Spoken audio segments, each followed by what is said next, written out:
করেছো কেন? এরকম করে কথা বলছো কেন? এটা কি ধরনের কথা বলে তো? আমি তোমাকে ফোন করতে পারি না? এখন তোমার সাথে আমার হটলাইন চলছে। তাই নাকি?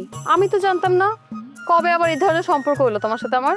শোনো, আগে তো তোমার সাথে প্রেমের একটা আবছা আবছা ভাব ছিল, এখন তো অনেক বেশি ফিল করছি।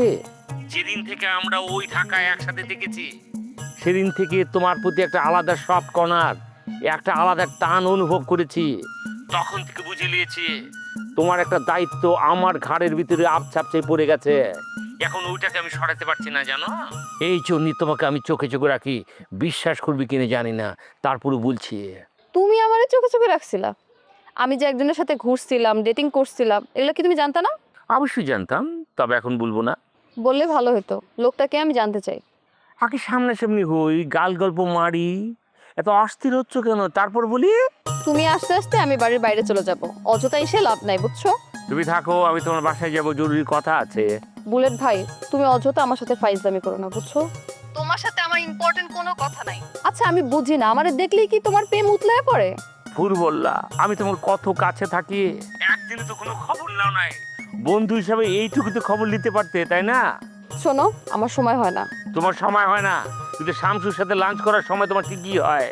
ধুর মিয়া, এই যে ফালতু কথা আবার শুরু করে দিছো।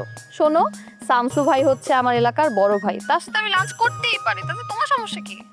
আর আমরা যদি প্রেমও করতে যাই তাহলে তোমার সমস্যা কি? তোমার তো সমস্যার কথা না।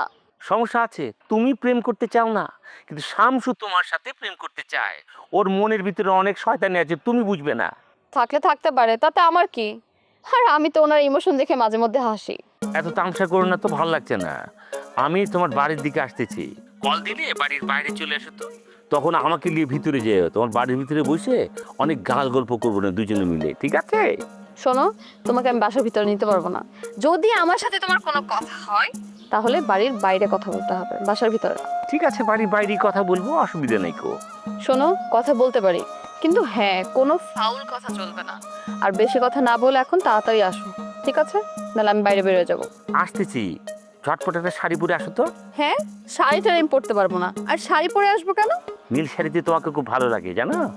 এই যে কিন্তু তোমার শয়তানি শুরু হয়েছে। শোনো, আমি শাড়ি পরতে পারবো না। আর যদি এইটা পরে আসতে বলো তাহলে কিন্তু আমি আসবোই না, তোমার সাথে কথা বলবো না, দেখাও করবো না। দরকার নেই একটু শাড়ি, যে ব্যাপার আছে ওভাবে চলে আসো। ছালা হলে ছালা পরে আসো। ঠিক আছে, ফোন রাখলাম, তাড়াতাড়ি আসো। আজকে ওকে বিহার প্রস্তাব দিতে হবে, আর দেরি করা যাচ্ছে না। ইস, স্যার, আমি ওনার ঘরের বউ, শাড়ি পরে থাকবা? ফালতু। দেখা করতেছে, এটাই তো অনেক কিছু, আবার শাড়ি। উফ।